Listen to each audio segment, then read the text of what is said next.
Olá pessoas, sejam bem-vindos a mais um Amicast. Eu sou a Nath e hoje a gente vai bater um papo com o Tomás Roquette, que está aqui não só representando a Vinícola Quinta do Crasto, mas também o grupo, o projeto Douro Boys. Tomás, seja muito bem-vindo ao Amicast. Obrigado, Nath, por essa oportunidade. Obrigado por você ter vindo hoje ao nosso evento. Muito importante vocês estarem aqui, porque vocês são um motor impulsionador aqui dos nossos vinhos, de tudo. Então, muito obrigado.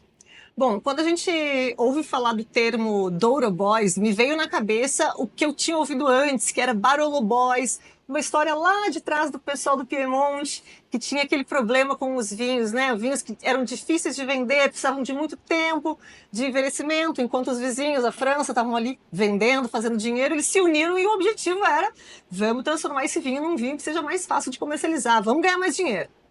Douro Boys, qual é o objetivo dos Douro Os Boys? Douro Boys não nasceram propriamente com essa necessidade comercial de fazer um vinho e de ganhar dinheiro. Foi um pouco diferente, porque nós temos que recuar há muito tempo atrás, não é? Há 20 e poucos anos atrás, desde que nós criamos os Douro Boys, e ali foi uma ideia fantástica que nós tivemos, e depois procurar a pessoa certa, que foi a Dordi na Wine and Partners, que ainda hoje está connosco, grande profissional e uma grande organizadora, sobretudo impondo as regras para que isto tudo funcione bem. E na verdade, porque eu costumo dizer uma coisa, ainda hoje é difícil vender vinhos portugueses no mundo. Agora imaginem há 20 e poucos anos atrás, nós éramos muito pouco conhecidos e nós tínhamos uma coisa em comum. Todas as nossas famílias já se conheciam em outras gerações. Nós já éramos verdadeiros amigos, produtores, mas verdadeiros amigos, quase uma grande família. Então dissemos, bom, claramente, se nós, em vez de fazermos cada um o seu percurso e remar sozinhos, se nós nos juntarmos, de certeza que nós teremos mais impacto na divulgação dos nossos vinhos e na comunicação de Portugal, no seu todo, da região do Douro e depois das nossas marcas. Então essa foi a ideia e foi realmente um grande sucesso, porque nós conseguimos chamar a atenção das pessoas, não sendo conhecidos naquela altura. E quem faz parte desse grupo hoje em dia? Bom, o grupo foi criado por cinco famílias: a Quinta do Crasto, a Quinta do Valado, a Nieporta, a Quinta do Valmião e o Cristiano Vanzeler, não é? Que hoje não está connosco nos Douro Boys por opção própria. Pode ser que um dia regresse, mas neste momento ele fez uma pausa no projeto e nós continuamos os quatro. Agora, de facto, foi incrível porque nós conseguimos, sei lá, tudo superou as nossas melhores expectativas, porque realmente acabamos por criar sem saber uma marca, porque os Douro Boys hoje é uma marca reconhecida, não é?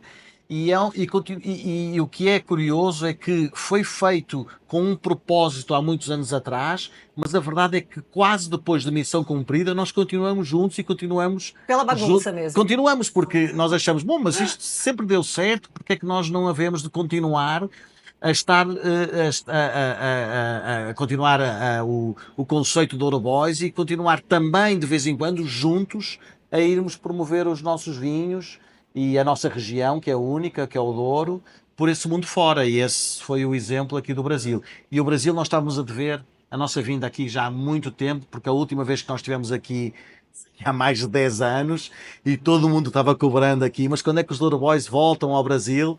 Bom, e acho que aconteceu e aconteceu bem, foi um dia fantástico aqui em São Paulo. E quando foi o primeiro vinho? Porque vocês também têm vinhos que vocês fazem com um pouco do vinho de cada uma das vinícolas. Quando começou essa Isso ideia? começou em 2005, foi a primeira safra, e na verdade nós, voltando a deixar claro que nunca foi um intuito comercial, um intuito de, não, vamos fazer um vinho para vender e para ganhar dinheiro. Não era essa a ideia era mais dizer assim, e porquê é que nós não proporcionamos ao nosso público, não é? Aos verdadeiros seguidores das nossas marcas, que realmente respeitam e apreciam os nossos vinhos, porque é que nós não fazemos algo em conjunto, que seria uma ideia única, juntar os cinco produtores num único vinho, não é? E fazer um cuvée, um vinho muito especial. Então, e nós tínhamos a certeza que isso ia dar certo, porque nós próprios tínhamos muita curiosidade em perceber dentro de uma garrafa como é que se iria comportar um vinho feito com um quinto de cada uma das nossas marcas. e eu acho que o resultado superou as melhores expectativas outra vez, porque hoje voltar a beber um cuvée aqui no dia de hoje foi incrível e de facto é um vinho mágico, eu diria. Então essa foi a ideia e nós resolvemos, isso foi um pouco por acaso, fazer um lançamento de 5 em 5 anos, não é? Então já fizemos alguns lançamentos do cuvée, foi sempre um grande sucesso. É um vinho que é lançado e que é vendido num único dia, num dia. O vinho é lançado e esgota e tem mais procura do que oferta, com certeza. Mas é assim, então quem hoje ainda consegue beber uma garrafa de Douro Bosco V, eu acho que pode-se considerar um felizardo. A gente encontra no Brasil? Olha, não é muito fácil, porque ao ser um vinho muito especial, é um vinho que não é um vinho barato, e depois ainda sendo de uma garrafa Magnum, ainda mais caro fica. E depois temos toda aquela questão de anos, não é? Que nós debatemos aqui, que é a situação tributária do Brasil, que acaba por penalizar muito estes vinhos chegarem a preços um pouco mais acessíveis.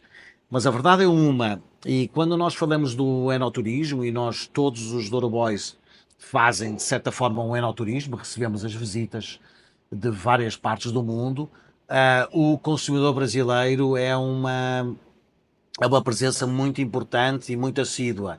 Então são muitos os brasileiros que nos visitam todos os anos. Eu gostaria de fazer um agradecimento especial daqui, mais uma vez, a todos aqueles que nos visitaram. Aos que quiseram ir e ainda não conseguiram marcar vaga, mas vão conseguir. Muito obrigado, porque nós reconhecemos muito isso. Então, sim, algumas das pessoas conseguiram comprar lá os Douro Boys, o Douro Boys Cuvée nas vinícolas, não é? Nós temos disponíveis algumas garrafas, tudo muito limitado. Acho que foi mais por aí. Se calhar algum que trouxe para cá e depois compartilhou aqui com os amigos. Como é que tá?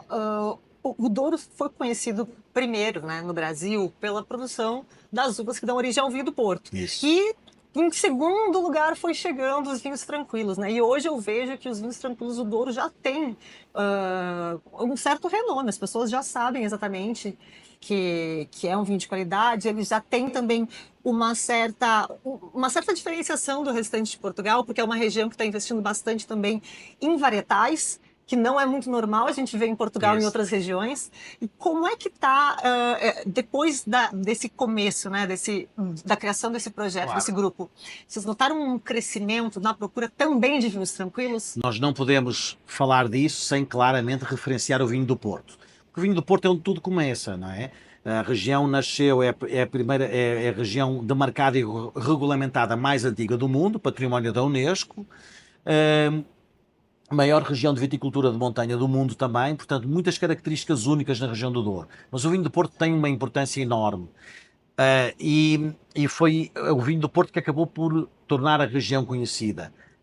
Claro que nós, depois, por causa do vinho do Porto, acabamos por perder um pouco o tempo, não é? Para fazer os vinhos tranquilos. Isso é uma coisa mais recente, estamos a falar de 30, 35 anos, não é? Quando nós olhamos para franceses e italianos que produzem vinhos há 200 anos, nós esse tipo de vinhos começamos a produzir há relativamente pouco tempo. Eu acho que isso é uma característica, é uma curiosidade, mas também é uma promessa, porque significa que eu acho que nesses 30 e poucos anos nós já fizemos um grande trabalho, a região fez um grande trabalho, mas é jovem ainda, então ainda existe muito mais para explorar. E se o que já fizemos já foi bom, eu acho que nós temos aqui um futuro pela frente muito promissor, porque eu diria que a região ainda está por se descobrir. Nós muitas vezes somos surpreendidos, todas as vindimas, vindima após vindima, como é que essa vinha deu esse vinho tão espetacular, o que é que aconteceu esse ano? Então ainda estamos nessa aprendizagem. Agora, há uma coisa que nós não abdicamos, é respeitar muito o terroir, onde é que nós estamos, a cultura, o legado que os nossos avós e bisavós nos deixaram, não é? E no fundo, tentar cada vez mais materializar isso numa garrafa no melhor que nós conseguimos fazer. Agora, somos uns jovens ainda nessa caminhada, mas eu acho que o resultado até hoje é muito positivo e nós achamos que temos potencial para fazer ainda cada vez melhor, apesar das alterações climáticas, que é um desafio, a falta de mão de obra, não é? Quando nós estamos a tratar de vinhas velhas, requer muita mão de obra, mas nós somos muito perseverantes e crentes e acredito que quando a gente corre por gosto, não cansa. Até porque, como você estava falando, né, a produção desse tipo de vinho é bem recente comparado com a produção do vinho do Porto, por exemplo. Então, ainda tem muito que se experimentar e tem as mudanças climáticas que podem trazer muitas mudanças de estilos também, porque hoje eu tenho a impressão que as pessoas, quando pensam nos vinhos tranquilos do Douro, elas pensam Torrega Nacional, ponto. Ou então um corte, assim como nos vinhos do Porto. Mas ainda tem muita coisa, tem os brancos do Douro também, saem muitas coisas incríveis. As pessoas muitas vezes esquecem dos brancos do Douro, lembram diretamente dos tintos. Você vê uma mudança também nesse perfil? Vejo. Bom, aí eu adicionava só o que você falou, também as próprias vinhas velhas, que é algo único no Douro, não é? E que nós sabemos preservar e aproveitar melhor do que ninguém, porque isso é mais um dos fatores de diferenciação que contribuem para a região do Douro. E o caminho que Portugal tem que fazer, eu não falo só do Douro, até falo de outras regiões, é apresentar-se ao mundo pela diferenciação dos vinhos. Porque nós dificilmente vamos competir com quantidade ou com preço. Não, nós temos que nos apresentar ao mundo dizendo, olha, nós fazemos bons vinhos, mas vinhos que são diferentes, que são muito únicos. E esse é um percurso importante. Em relação aos brancos, os brancos também é uma coisa relativamente recente, mas é uma coisa óbvia. Porque se nós estamos a trabalhar na maior região de viticultura de montanha do mundo, era evidente para todos de que os vinhos brancos iriam ser uma ótima, iam dar um resultado extremamente positivo, não é? Para você ter uma ideia, nós no Crasto, nós estamos bem no coração do Douro, em cima do Rio Douro, e as nossas vinhas começam a 90 metros de altitude em relação ao nível do mar. E no topo da quinta nós temos 10 hectares de branco a 550 metros. Então nós temos realmente uma oportunidade única de, com essa morfologia do terreno, adaptar as castas certas, a altitude certa, a exposição certa, e se fizermos isso bem, temos vinhos extraordinários. E os brancos têm resultado muito bem, tem sido um grande sucesso. Até porque, eu diria, comparado até com outras regiões do mundo, onde são mais planas, enfim, não têm estas características, que o facto de nós fazermos brancos e até rosés, não é? Nós temos um rosé que é ótimo, que está a fazer um grande sucesso, serem feitos em vinhas um pouco mais em altitude, onde nós conseguimos ter a acidez natural. E o facto de não termos que corrigir a acidez no vinho, ele cria uma estrutura ao vinho, numa capacidade evolutiva, numa apresentação do vinho com um frescor e uma vibrância incrível, que fazem muitas vezes a diferença. Então eu diria que os brancos e os rosés no Douro estão-nos a surpreender a nós próprios. Nós estamos até a ser surpreendidos porque se calhar não esperávamos um resultado tão bom. Estava fazendo só para completar o portfólio, quando viu o resultado já foi surpreendente. Não, até porque a gente está falando de uma região que tem altitude, que tem amplitude térmica, mas que faz bastante calor no verão e que um vinho branco da região vai ajudar muito na beira da piscina. Sem dúvida nenhuma. Há um ditado no Douro que diz 9 meses de inverno e 3 de inferno. Porque, de facto, quando entram os meses de verão, é muito quente. É um dia de alívio e o resto de Exatamente. É duro ali trabalhar no verão, naquelas temperaturas extremas. Mas as vinhas se adaptaram muito a esse clima também, não é? A natureza realmente é incrível, não só as vinhas, como os animais, como a flora, tudo se adapta ao clima desse local em específico. E é um desafio, todos os dias constante, mas eu acho que acima de tudo, nós temos que ter a capacidade para entender o que é que são realmente as particularidades da região do Douro. O que é que alguém, quando provar um vinho do Douro, identifica que é um vinho do Douro. Isso é muito importante, porque nós bebemos cabernets no mundo inteiro muito bons, tempranilhos, merlots e tudo, mas quando chega a Portugal, bom, cria logo aquela confusão, mas eu nem sei dizer o nome das uvas e tal, e eu falo, olha, não importa, o importa é você entender que vem de uma determinada região, que tem estas características, e o vinho, se for bom, é o que importa no final. Não é? Até porque, na verdade, a gente veio, faz bastante tempo, mas a gente veio de uma fase que todo mundo tinha um benchmark, queria fazer um Cabernet Sauvignon ou um corte bordalês, e o foco é Bordeaux, e a gente chegou num momento que todos os cortes bordaleses do mundo eram iguais. Você não sabia mais se o vinho vinha de Portugal, vinha da China, vinha da Austrália, e Portugal teve essa, não sei se sabedoria, se sorte, porque se manter bem fiel às suas variedades, por um lado pode ter ficado de fora da onda do queremos um Cabernet Sauvignon, mas por outro lado conseguiu manter uma característica, né? Essa pergunta é muito, ou essa afirmação é verdade, e eu tenho uma explicação. Bom, isto é um pouco a minha opinião. O que é que acontece? Imagina, há muitas regiões no mundo que são mais recentes até do que o Douro, não é? O Douro tem quase 300 anos de história, por causa do vinho do Porto, mas essas regiões mais recentes foram regiões que não tinham essa tradição e que se calhar nos tempos mais modernos as pessoas pensaram, bom, eu vou plantar vinha, vou plantar um vinhedo aqui, quais são as uvas que existem, pensando um pouco muito no que é que o consumidor quer beber, ele está esperando aqui no Claro. rótulo um Cabernet Sauvignon, um Merlot e tal, então trouxeram, ou tentaram adaptar essas uvas ao terroir. Nós ali não, nós tínhamos percebido já, não há anos, nem há décadas, mas há mais de 100 anos, há mais de 200 anos, que naquele terroir, aquelas uvas, com aquelas exposições, com aqueles vinhedos plantados daquela forma, resultava, porque o vinho do Porto era um testemunho muito importante nisso. E por isso acho que ficou muito evidente para todo o mundo, de uma forma natural, que seria um erro crasso se nós quiséssemos alterar isso, se nós quiséssemos forçar alguma coisa que não fosse autóctone, que não fosse original do Douro. Graças a Deus que não entrou nenhuma moda, nenhuma tendência para mudar isso. Porque seria um ciclo, né? Vocês Aliás, estariam agora de volta querendo resgatar. claro, sem dúvida nenhuma. Porque é o que está acontecendo no mundo inteiro. Todo Iria- mundo que entrou na onda agora está desesperado buscando. iria acontecer. Íamos massificar, íamos entrar num mass market que não era essa a estratégia correta. E sobretudo, até porque repara, nós se fazemos um vinho e se não tiver uma casta que não seja autóctone, já não pode ser um DOC. Então, naturalmente, e quando nós olhávamos para a matéria-prima que nós tínhamos, nós próprios nos perguntávamos, mas introduzir mais aqui o quê? Nós temos aqui tudo. Tem tudo. Nós temos um diamante por lapidar e ele já está a ser facetado, ainda não está completamente lapidado.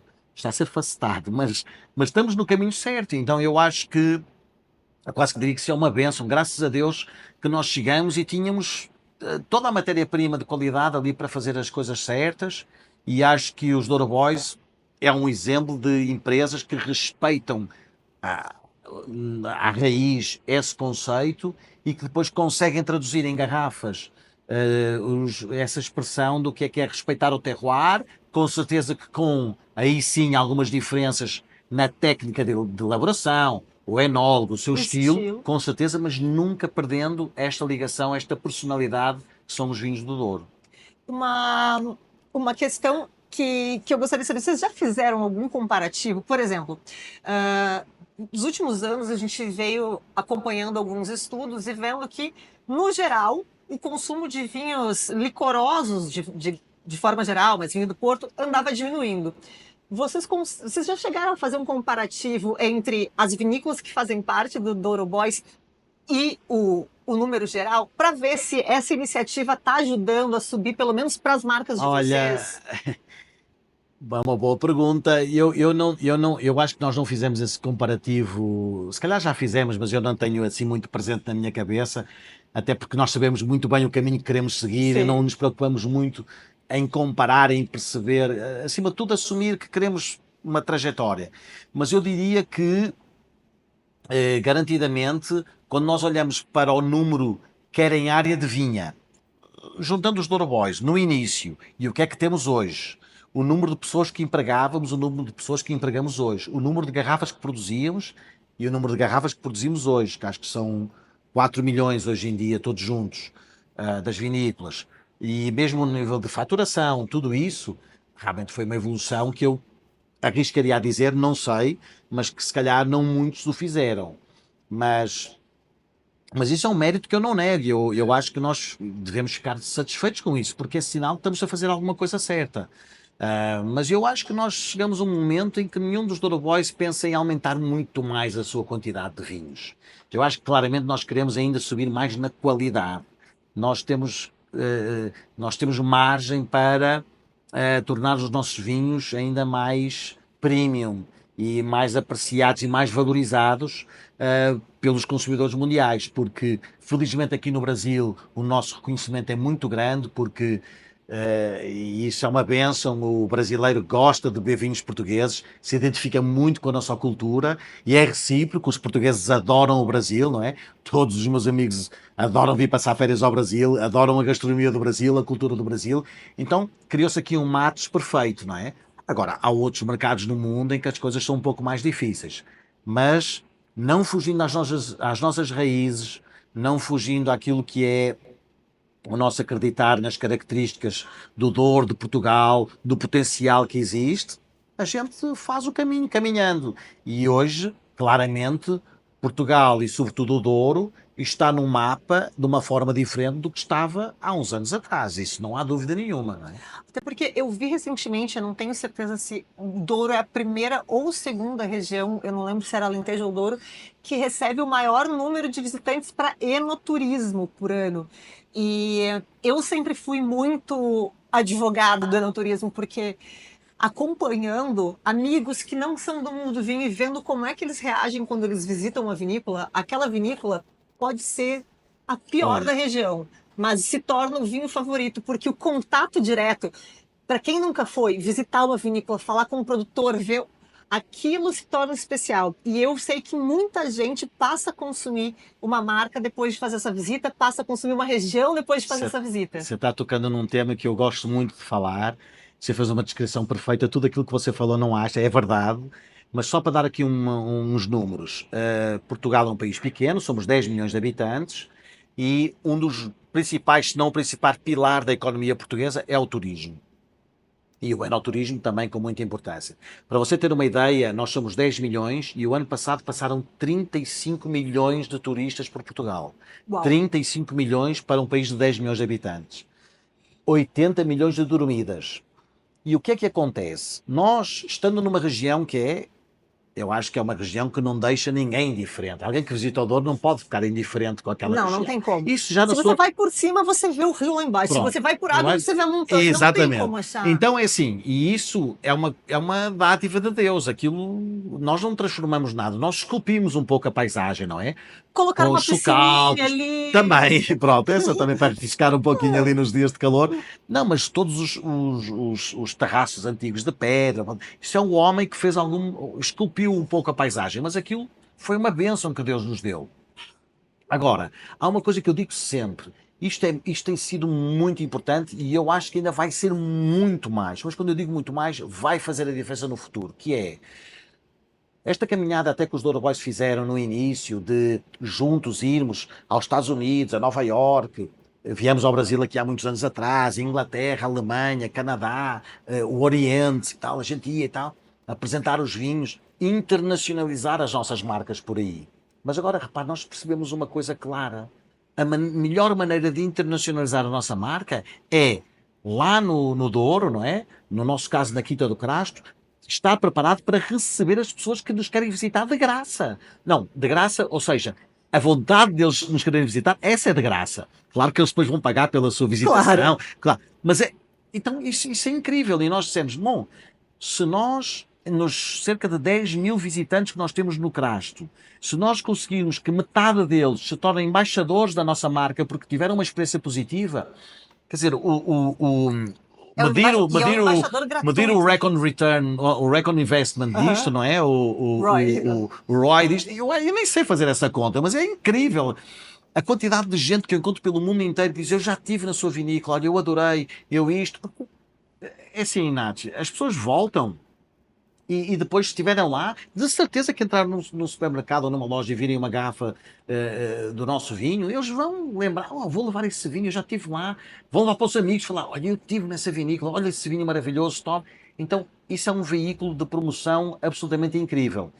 E nós não podemos negar de que nós temos o privilégio de ter algumas coisas diferentes do que têm outras regiões do mundo, que fazem vinhos fantásticos, mas que não são tão atrativas ou tão apelativas, digamos assim. Então, é algo que nós temos que ainda explorar mais, sem dúvida. Falando em explorar mais, eu tô sabendo que você tem um projeto aí bem interessante para os próximos anos, vendo turismo, Pensei que você estava falando da minha reforma. da reforma do Crasto. Não, pensei que era a minha reforma. Não, eu nem sabia que você está fazendo reforma.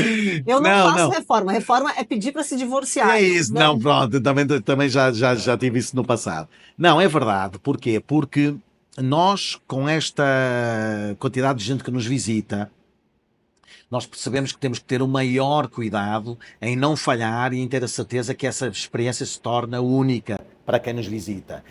E eu acho que ela já é muito boa no Crasto, mas nós percebemos que com alguns retoques, com algumas modificações, nós podemos transformar aquilo num lugar ainda mais único e mais confortável, mais dedicado a essa oportunidade de ter alguém que nos visita. Então, nós estamos finalizando um projeto que vai entrar agora a concurso para ser construído. Eu espero, sinceramente, que seja este ano que a gente vai iniciar essa reforma. E, enfim, não é fácil tornar aquilo ainda mais apelativo, digamos assim, mas eu acho que há aqui algumas retoques que nós vamos conseguir fazer e é um projeto que, enfim, eu espero que quando ele estiver pronto, Não, que vocês gostem. é uma região muito legal para se visitar, porque lá na área de vocês têm um Marco Pombalino, tem história para mostrar, tem muita coisa. E eu vejo, aqui no Brasil, a gente tem algumas vinícolas muito pequenas e muito novas que estão fazendo o processo inverso. Por ainda serem muito novas, não produzirem um vinho de grande qualidade, estão investindo só em turismo. E o vinho é vendido por causa do turismo. Então estão começando com no turismo e indo para o vinho, porque é uma maneira muito boa de apresentar os seus vinhos quando você Sem não tem dúvida. ainda espaço, você não tem dinheiro para investir no marketing. Então, e o enoturismo realmente vamos combinar, né? A gente essa quando eu comecei no mundo do vinho foi a partir da observação que o meu marido fez numa visita a uma vinícola que a gente fez pela primeira vez na vida, a gente estava visitando uma vinícola. Ele olhou para mim e disse assim: "É bonito aqui, né?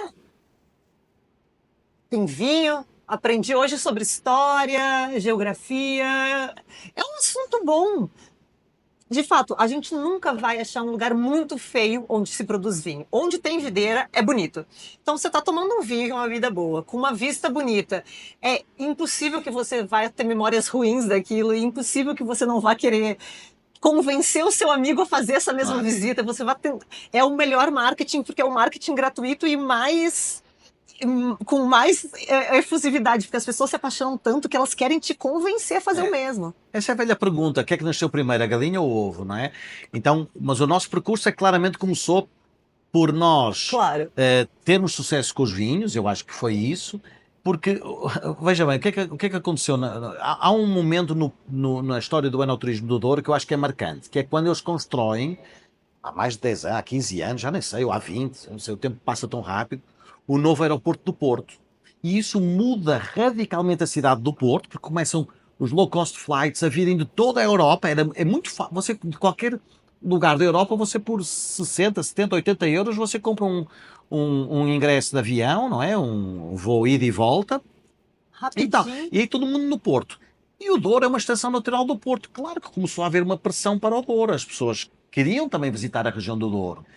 E isso é que obrigou a que nós percebemos, caramba, nós sem fazer nada, as pessoas querem nos visitar, caramba, Imagina se a gente se nós temos esforçasse. que aproveitar esta oportunidade, não é? Porque muitas vezes este projeto que nós queremos desenvolver vai ser um investimento significativo, talvez seja o maior investimento que nós vamos fazer até agora, na história do Crasto, mas é algo que nós nem sequer temos que fazer um benchmark, nós não temos que ver nada. Quem é que vai vir aqui? As pessoas estão à Já espera que nós. estão tentando, Claro, elas já querem. elas querem, não há dúvida. Então, volto a dizer, uma bênção, nós, de uma forma natural, do nada, tivemos as pessoas a quererem nos visitar e a quererem ir, e isso é algo que nós temos a obrigação, eu diria, a obrigação, senão seríamos péssimos gestores, de não aproveitar isso para, acima de tudo, criar ainda mais um goodwill nas nossas marcas, não é? É nós falarmos dos nossos vinhos com as pessoas lá, num ambiente espetacular, a dizerem isto é um lugar incrível e de certeza que vão valorizar ainda mais os nossos produtos, não é? E depois agregar isso, por exemplo, dos vinhos aos azeites, não é? Nós produzimos 2 azeites de todas as oliveiras que nós temos nas nossas propriedades, são mais de 6.000 árvores em produção. Vamos agora, já temos, mas vamos até instalar um lugar que vai ser possível fazer refeições na nossa horta biológica, onde a gente planta todos os legumes tradicionais do Douro, sei lá, as amêndoas que nós servimos ali, que são das nossas amendoeiras. É que são aquelas coisas que para vocês faz parte do dia a dia, mas que para o visitante é Claro, incrível. Ele claro quer que fazer sim. parte, ele quer ver Claro que a sim. amendoeira que ele Sei lá, é a fez. mesma coisa quando eu fui uma vez a Belém do Pará e fui naquela sorvetaria que tem. É um lugar assim grande, naquele Porto Inglês bonito de Belém e que tinha mais de 300 Sabores. sabores diferentes. Mas cara, e você faz um rodízio de sorvete, você pega numas colherzinhas e E vai vai provando. provando. Incrível, foi realmente. Isso é o que nós brasileiros crescemos Pronto, para fazendo. vocês isso é uma coisa mais Exatamente. normal. Para Inclusive, mim, eu, hoje, eu nunca mais esqueço disso, não é? Então. ou seja, gente, se você quiser um dia agradar Tomás Roquette, leve ele no buffet de sorvete que ele já sabe que ele vai adorar. Eu, há uma coisa que me marcou muito que foi a primeira vez que eu fui a Belém e eu almocei no Ramanço do Peixe, acho que era assim que se Aham. chamava, do Tiago Castanho, nunca mais o vi, um grande chefe, hoje é um grande chefe, e, e comi um filhote, que é um peixe espetacular, com arroz de jambu. Bom, ninguém falou nada para mim e tal. Ô Tomás, bem-vindo aqui, não sei o quê. E tal. Um calor, aquilo era ao ar livre, não é? E tal. E eu adoro experimentar tudo e comecei a comer e falei assim, gente, eu acho que eu não estou passando muito bem. Ai, eu tô tudo E estranho. aí eles ficaram assim olhando para mim, aí pronto, aí começaram a dar uma risada, não! E eu fiquei completamente viciado naquilo. Eu sempre que vou lá, eu adoro comer arroz de jambu, já comi sopa de jambu, já comi até agora um licor de jambu, epá, é uma coisa incrível, então eu nunca mais esqueci isso. Então, eu muitas vezes penso nisso, também temos que dar esse argumento quando as pessoas vêm ao Douro, apresentar algumas coisas, contar um pouco da nossa história que também se torne inesquecível para as pessoas que E, nos visitam. Não é? e é os produtores compreenderem que cada um é um cartão de visita para os outros, porque se a pessoa visita você e ela assim adorou a visita, ela vai querer voltar. Talvez ela visite outras vinícolas. Então, se cada um fizer Mas aí um, vai ser uma decepção. É melhor eles visitarem os outros primeiro e depois depois terminarem no outro. Não, estou brincando. Claro que sim, claro que sim. É incrível. Hoje em dia, muitas visitas que estão lá, as pessoas chegam e dizem assim: eu já estive na vinícola tal, tal e tal, ou amanhã vou visitar esta ou aquela. Então, e claro que nós temos que estar, no fundo, ainda remando todos juntos para o mesmo lado. Nós não temos ninguém vai até o Douro fazer uma visita e não, voltar. não vai, Dificilmente. não vai. Vai se tiver pouco tempo, não Ou é? vai E se não vai quer para. perder essa oportunidade. Mas o ideal é a pessoa ficar no mínimo 1, 2 noites e poder visitar, porque o Douro é incrível. Cada curva é uma curva diferente, cada virar de cabeça você vai ver uma imagem diferente. Então, essa surpresa constante que o Douro traz é que é fantástica. E, de modo geral, para o grupo, próximos anos, tem algum plano, algum novo vinho maluco para fazer em Não, conjunto? tenho um plano muito. Festival de Não, música? tenho um plano muito importante. O Festival de Música nós já apoiamos o Primavera Sound no Quando é que Porto. vocês vão fazer? Subir no palco, Não. fazer um festival de Um karaokê? projeto que nós temos para o futuro muito importante é continuar com os Louro Boys ativos. Isto foi uma decisão que nós tomamos e dissemos, não, nós temos que continuar, nós somos unidos, somos muito fortes, amanhã podemos ser todos grandes, as melhores marcas do mundo e nós nunca vamos deixar de estar juntos, pelo menos é o sentimento que nós temos agora. Então esse é o grande projeto, é continuarmos juntos, voltar a aparecer mais vezes, mas claro que sim, há sempre umas ideias aí na cabeça, Umas mas, ideias malucas, né? mas tudo pode acontecer, não é? Tudo pode acontecer. Bom, Tomás, muito obrigada pelo teu tempo, obrigada por esse bate-papo. Ainda quero bater um papo contigo só sobre Quinta do Crasto. Aqui eu tentei ficar um pouco mais no tema de Fizeste Douro muito bem. Boys, mas a gente ainda vai gravar e vou precisar voltar para o Crasto quando esse Claro que projeto sim. novo aí Olha, tiver. Nath, muito obrigado por essa oportunidade. Espero lá você sempre e vocês também, quando forem a Portugal. Quem não segue Quinta do Crasto ainda no Instagram, por favor, siga Quinta do Crasto para ver as novidades, lançamentos de vinhos, safras novas que toda hora tá chegando no Brasil. E é isso. Espero que vocês tenham gostado. Nos vemos novamente no próximo domingo. Um beijo e até a próxima. Tchau. Obrigado.